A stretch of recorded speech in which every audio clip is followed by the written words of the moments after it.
Esta es la predicación del domingo 30 de enero de 2022 de la Iglesia Cristiana Cristo viene de Algeciras. Esta mañana la lectura es en el Evangelio de Juan, capítulo 4, versículos 1 al 26, que dice lo siguiente. Cuando pues el Señor supo que los fariseos habían oído decir: Jesús hace y bautiza más discípulos que Juan, aunque Jesús no bautizaba sino sus discípulos, salió de Judea y se fue otra vez a Galilea. Y le era necesario pasar por Samaria. Fue pues a una ciudad de Samaria llamada Sicar, junto a la heredad que Jacob dio a su hijo José. Y estaba allí el pozo de Jacob. Entonces Jesús, cansado del viaje, se sentó junto al pozo. Era como la hora sexta. Llegó una mujer de Samaria a sacar agua y Jesús le dijo: dame de beber, pues sus discípulos habían ido a la ciudad a comprar alimentos. La mujer samaritana le dijo: ¿cómo tú, siendo judío, me pides a mí de beber, que soy mujer samaritana? Porque judíos y samaritanos no se tratan entre sí. Respondió Jesús y le dijo: si conocieras el don de Dios y quién es el que te dice dame de beber, tú le pedirías y él te daría agua viva. La mujer le dijo: Señor, no tienes con qué sacarla y el pozo es hondo. ¿De dónde pues tienes el agua viva? ¿Acaso eres tú mayor que nuestro padre Jacob, que nos dio este pozo, del cual bebieron él, sus hijos y sus ganados? Jesús le contestó: cualquiera que beba de esta agua volverá a tener sed. Pero el que beba del agua que yo le daré no tendrá sed jamás, sino que el agua que yo le daré será en él una fuente de agua que salte para vida eterna. La mujer le dijo: Señor, dame esa agua para que no tenga yo sed ni venga aquí a sacarla. Jesús le dijo: ve, llama a tu marido y ven acá. Respondió la mujer y dijo: no tengo marido. Jesús le dijo: bien has dicho, no tengo marido, porque 5 maridos has tenido y el que ahora tienes no es tu marido. Esto has dicho con verdad. Le dijo la mujer: Señor, me parece que tú eres profeta. Nuestros padres adoraron en este monte, pero vosotros decís que en Jerusalén es el lugar donde se debe adorar. Jesús le dijo: mujer, créeme que la hora viene, cuando ni en este monte ni en Jerusalén adoraréis al Padre. Vosotros adoráis lo que no sabéis. Nosotros adoramos lo que sabemos, porque la salvación viene de los judíos. Pero la hora viene y ahora es cuando los verdaderos adoradores, adorarán al Padre en espíritu y en verdad, porque también el Padre, tales adoradores, busca que lo adoren. Dios es espíritu y los que lo adoran en espíritu y en verdad es necesario que lo adoren. Le dijo la mujer: sé que ha de venir el Mesías, llamado el Cristo. Cuando Él venga, nos declarará todas las cosas. Jesús le dijo: yo soy el que habla contigo. Hasta aquí la lectura de la Escritura en esta mañana. Hoy empezamos por este final, en el que la samaritana le dice a Jesús: sé que ha de venir el Mesías llamado el Cristo, cuando Él venga nos declarará todas las cosas. Y que en el que Jesús le responde: yo soy el que habla contigo. Así que este relato que nos trae el Evangelio de Juan nos habla de qué cosas pasan cuando el Mesías llega. Quizás sería esperable que llegaran grandes cambios políticos, sociales, de todo tipo. Y así es, pero lo hace de una manera muy diferente a lo que podríamos esperar en un principio. Lo vamos a ver a continuación. Jesús y sus discípulos dejan Judea, donde había estado celebrando la Pascua, y se vuelven a Galilea, la región que está más al norte y de donde era Jesús. Pero para hacer ese viaje desde Jerusalén hasta Galilea, o Nazaret, en donde residía Jesús, en Galilea, pues para hacer ese viaje había 2 posibilidades. Uno que iba dando un rodeo por el valle del Jordán y otro directo pasando por la región de Samaria. Los samaritanos eran integrantes originales del pueblo de Israel, pero no se marcharon al exilio babilónico, no fueron deportados, y a la vuelta de los exiliados de Babilonia, pues estos samaritanos emergen con una identidad política, religiosa distinta al judaísmo que se acabó configurando después del exilio. Ambos grupos étnicos reclamaban para sí el ser los verdaderos descendientes de Abraham, de atesorar la verdadera Torá y dar culto en el verdadero lugar designado por Dios. Para los judíos era Jerusalén y para los samaritanos era el monte Gerizim.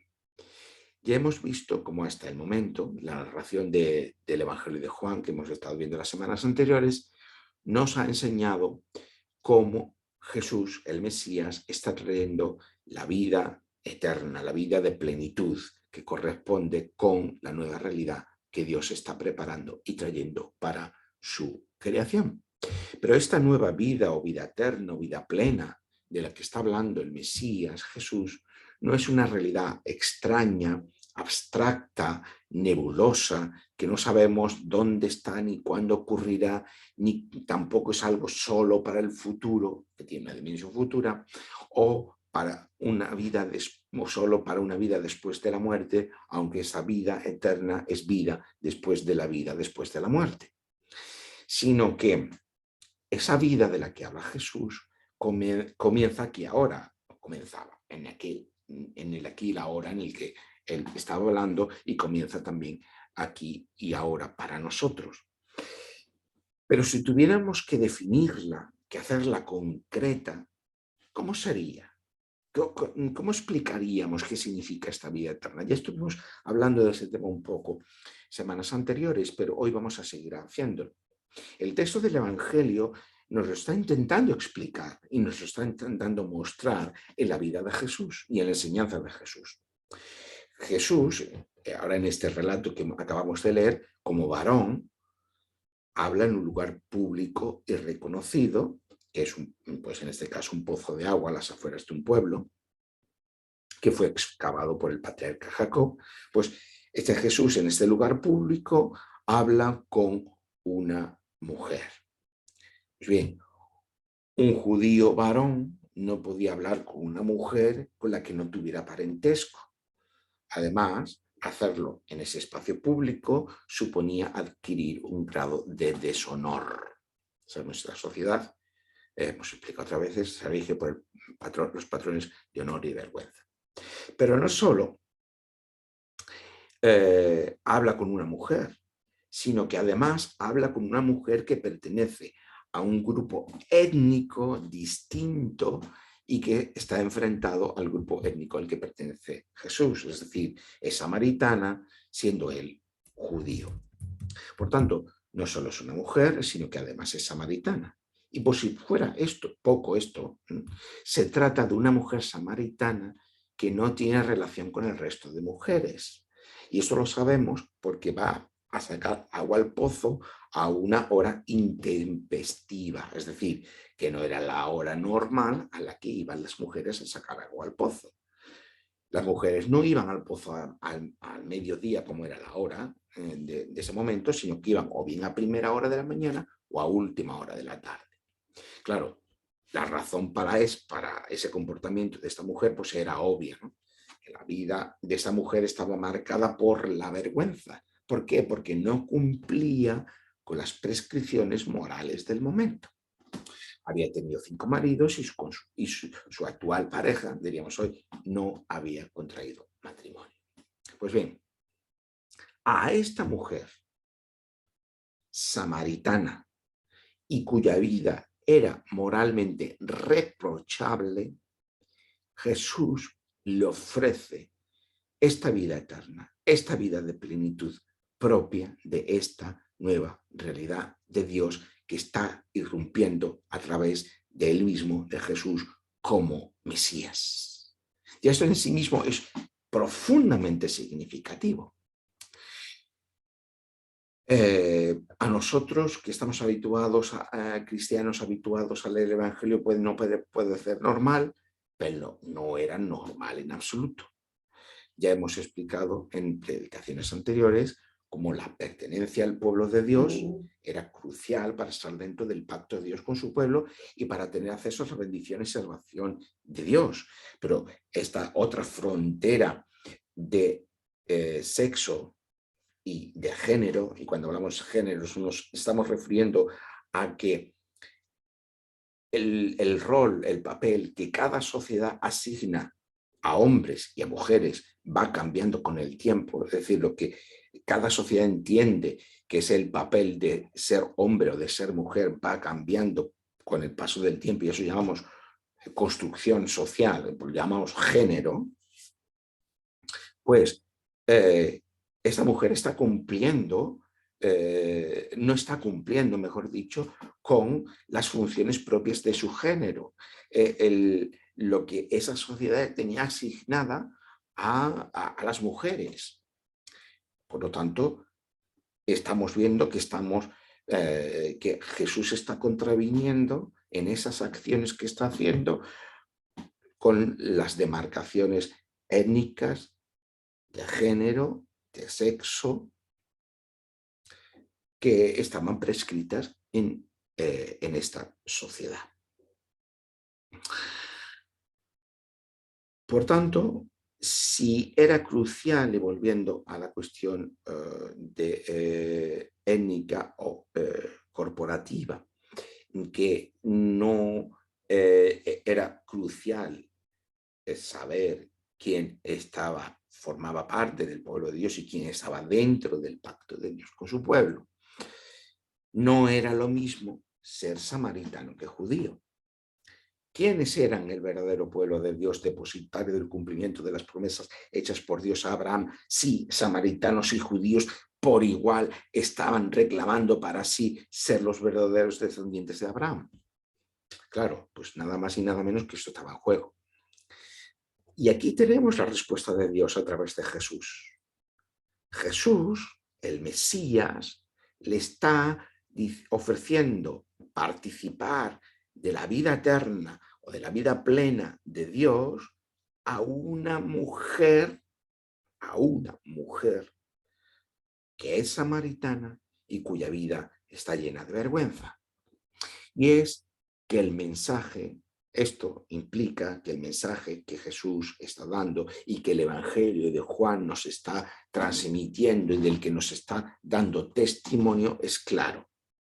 La verdadera pertenencia al pueblo de Dios no la marca el grupo étnico, ser judío o samaritano, ni al sexo o al género, es decir, en este caso es una mujer que además está contraviniendo las asignaciones de rol que su sociedad le marca, tampoco la posición social que tiene esa mujer dentro de la sociedad, ni tan siquiera al estatus moral que esa persona tiene.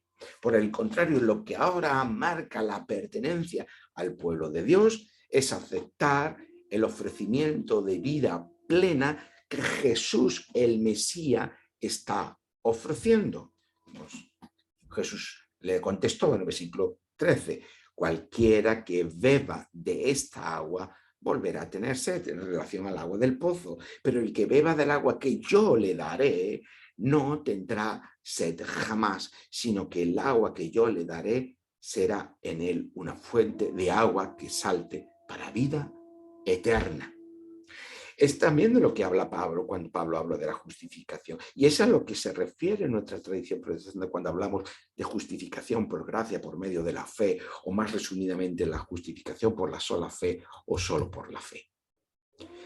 La llegada del Mesías trastoca todos esos marcadores de identidad, incluido los que devienen de la religión. Jesús reproduce con la samaritana la discusión entre judíos y samaritanos sobre cuál era el verdadero lugar de adoración a Dios, Gerizim o Jerusalén, o más concretamente el templo de uno o de otro lugar.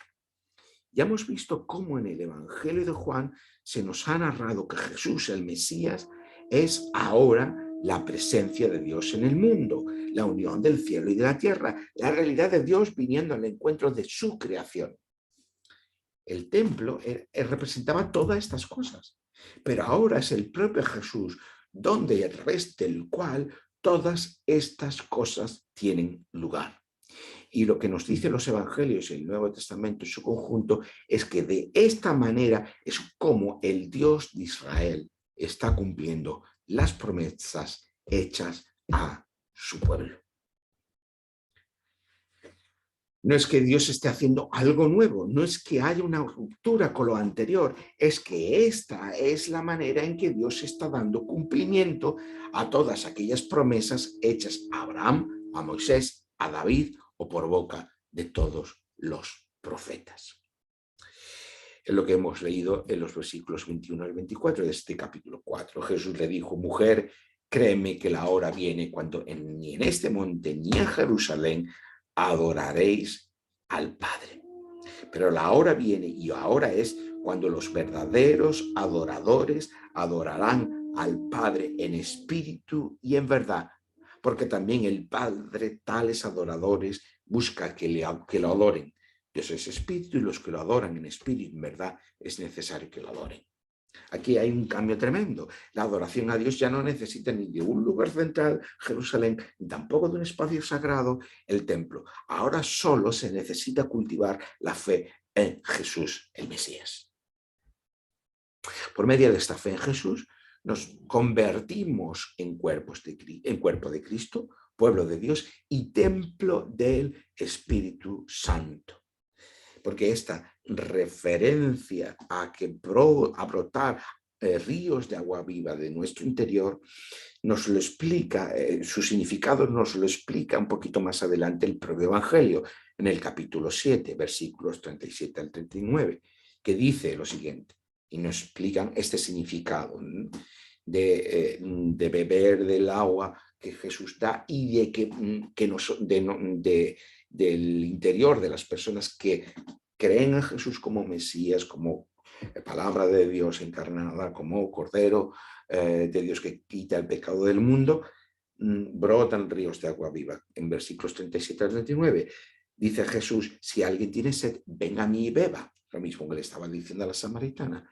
El que cree en mí, como dice la Escritura, de su interior brotarán ríos de agua viva. Y nos explica el Evangelio el significado de estas palabras. Esto dijo del Espíritu que habían de recibir los que creyeran en él, pues aún no había venido el Espíritu Santo, porque Jesús aún no había sido glorificado.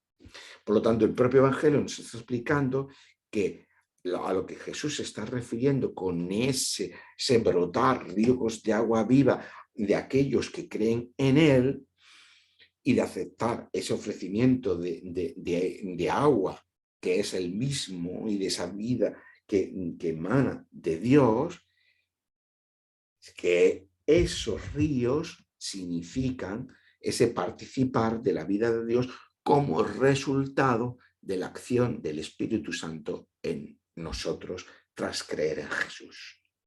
Pero ¿cómo se puede manifestar en nuestra vida estos ríos de agua viva que broten de nuestro interior? Esta imagen tan extraordinariamente preciosa, alentadora, esperanzadora, ¿no? Queremos vivir vidas de las que nosotros broten ese manantial, esa agua viva, ¿no? Ese manantial que fluye de nuestro interior, como aquella imagen que tenemos en Ezequiel del templo, que fluye un río de agua, como metáfora de esa vida de Dios de la que brota, de la que sale ese manantial de vida, ¿no? Que nosotros nos podamos convertir en ese manantial de vida para otros, esa acción del Espíritu Santo en nosotros después de creer en Jesús. Eso es lo que está diciendo el Evangelio. Pero claro, realmente de nuestra vida flota esa agua viva. Si nos hacemos esta pregunta con un poquito de honestidad, podremos decir que sí, que hay momentos, o ha habido momentos, o hay momentos en nuestra vida que haya sido así, pero también hay otros momentos que nuestra vida no corresponde con eso. Porque más que ríos de agua viva, muchas veces nuestra vida se asemeja, o está más próxima a un sequedal o a un desierto. Y claro, tendremos entonces que preguntarnos qué es lo que ha ocurrido. Una de las razones, podría haber muchas, es porque de alguna manera, a pesar de creer en Jesús como el Mesías, queremos seguir viviendo la fe desde unas fronteras que nos distinguen o que nos distingan de los otros. Jesús había traspasado todas las fronteras de las que hemos hablado anteriormente, que distinguían al pueblo de Israel, pueblo de Dios, del momento. Y nosotros los cristianos, los evangélicos en particular, los cristianos en general, pues también vivimos de nuestras propias fronteras, de nuestra propia circuncisión, aunque no la tengamos, de nuestro propio sábado, aunque sea otra celebración la que hacemos, de nuestro propio monte Gerizim, de nuestro propio templo de Jerusalén. Claro que nosotros también tenemos nuestras propias fronteras y creemos que vivir de esos marcadores de identidad, de frontera, de esas distinciones que sean culticas, doctrinales, espirituales, personales, comunitarias, denominacionales, las que fueren, creemos que vivir de esas fronteras es equivalente a vivir esa vida de la que el Evangelio nos está hablando. Y lo que el Evangelio nos dice es que no es así. Que no podemos vivir de nuestras propias obras de la ley en la expresión del apóstol Pablo. No porque pensemos que ganemos nuestra salvación de alguna manera de esa forma, sino porque consciente e inconscientemente queremos distinguirnos de los demás, porque queremos tener la seguridad de esa manera de vivir aceptados por Dios en el pueblo de Dios, o pertenecientes al pueblo de Dios, o pertenecientes a la salvación de Dios. Debemos reconocer que en no pocas ocasiones nos comportamos, pensamos y vivimos de esta manera. Pero por el contrario, debemos mirar no el mundo desde unas fronteras que hemos construido o unas identidades que nos podamos construir o unas delimitaciones, sino debemos mirar el mundo según lo que Dios está haciendo en el propio mundo y cómo Él lo está haciendo. Porque la Iglesia, como pueblo de Dios, está participando y participa y debe participar de lo que Dios está haciendo en el mundo. Y por lo tanto tendremos que comprender lo que Dios está haciendo en el mundo y con el mundo. Y esa comprensión la tenemos a partir de comprender lo que Dios ha hecho previamente. Y eso está testimoniado en las Escrituras. Podríamos decir muchas cosas, pero mencionaremos solo algunas a modo de ejemplo, ¿no? De cómo entender lo que Dios ha hecho y está haciendo en el mundo nos ayuda a entender la vocación que debemos llevar a cabo como pueblo de Dios, como reflejo de ser imagen y semejanza de Dios a partir de el hecho de creer en Jesús como el Mesías. Porque, por ejemplo, como se nos dice que en esa nueva creación, en nuevos cielos y nueva tierra, como dice el Apocalipsis, Dios enjugará, secará toda lágrima. Cuando nosotros somos apoyo, ternura, para aquel que está sufriendo, nos convertimos o somos, no nos convertimos, sino que somos participantes de eso que Dios está haciendo. La iglesia se convierte en participante de eso que Dios está haciendo en el mundo, imitando, participando de eso que Dios está haciendo.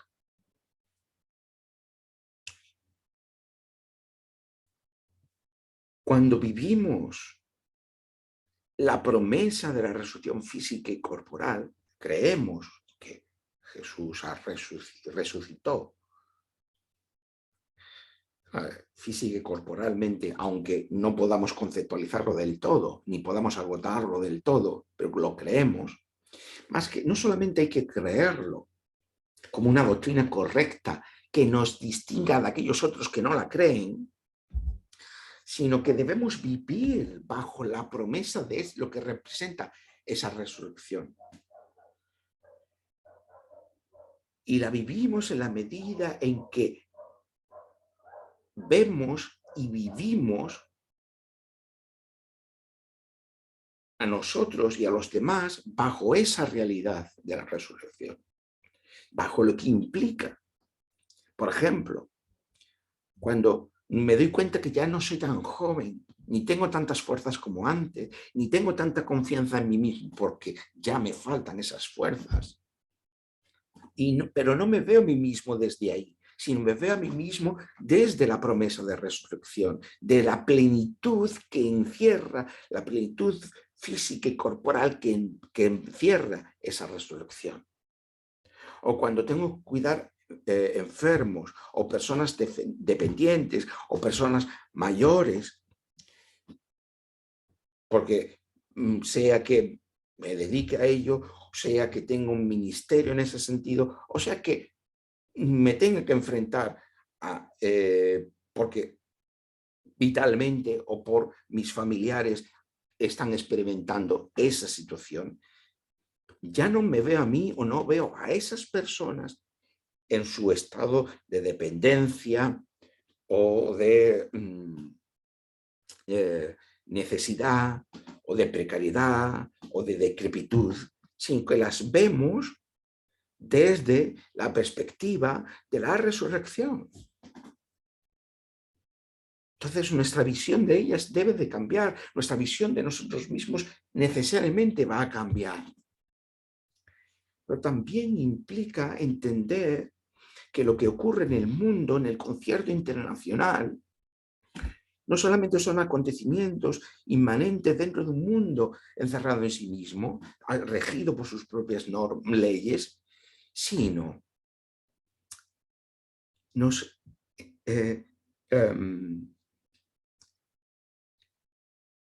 que leemos todos esos acontecimios históricos, el gobierno de reyes o de imperios, como la Biblia nos enseña a leerlos, a verlos, a interpretarlos, a vivirlos. Por un lado, porque esos poderes que pretenden gobernar el mundo en sus concreciones históricas y políticas, institucionales, militares, etcétera, etcétera, tienen de alguna forma siempre una relación intrínseca con los poderes del mal en el mundo, pero esas instituciones, esos poderes, esas potencias, esas pretensiones de imperio, sea el que sea, se llame como se llame, siempre son poderes que están limitados y que antes o después acaban cayendo, como nos muestra la historia de la humanidad. Y esa caída de esos imperios siempre es limitación de Dios, de dichos poderes. Y eso es lo que nos dice y nos narra la Biblia desde el principio hasta el final. Y además, también nos narra y nos dice la Biblia que esos poderes de antemano, desde el momento mismo que ya están surgiendo, han sido ya derrotados en la cruz. Por lo tanto, todo el concierto internacional de las cosas que ocurren hoy y que muchas veces están azuzados para infundirnos miedos, incertidumbres, ya sea en forma de pandemias, de crisis económicas o de conflictos bélicos, y ahora en Europa nos están contando unos y otros que están construyendo su relato para, como se dice ahora, para legitimar no sé qué intereses y posibles susceptibles enfrentamientos bélicos. Todo eso debemos rechazar, todas esas narrativas de miedo, de inseguridad, de incertidumbre, no porque no nos vaya a afectar, sino porque las vivimos dentro de eso que la Biblia nos dice, que están acotados en su poder, que están derrotados en la cruz y que Dios va a poner definitivamente orden en su creación. Leer nuestras propias vidas y el curso del mundo con los ojos de la fe significa creer que Jesús es el Señor y el Salvador. Por lo tanto, creer que hay una sola lealtad de vida, Jesús el Mesías. El cristiano no tiene ninguna otra lealtad de vida, sea étnica, nacional, construcción política, construcción social, construcción de género, construcción étnica, construcción ideológica. No tiene ninguna otra lealtad de vida por encima de cualquier otra lealtad que no sea la de la lealtad a Jesús el Mesías. Significa abandonar todas las falsas seguridades que construimos, también las doctrinales, las morales, las políticas, las sociales, las familiares o las personales. Así de radical es el seguimiento de Jesús. El seguimiento al que Dios llama a Jesús en el Evangelio. Significa que como la samaritana estemos dispuestos a pedir al Señor que sí, que queremos beber de esa agua por la que ya no tendremos sed jamás, y que sí, que queremos vivir por la acción del Espíritu para que nuestra vida abunde los ríos de agua viva de los que otros puedan beber. Que así sea.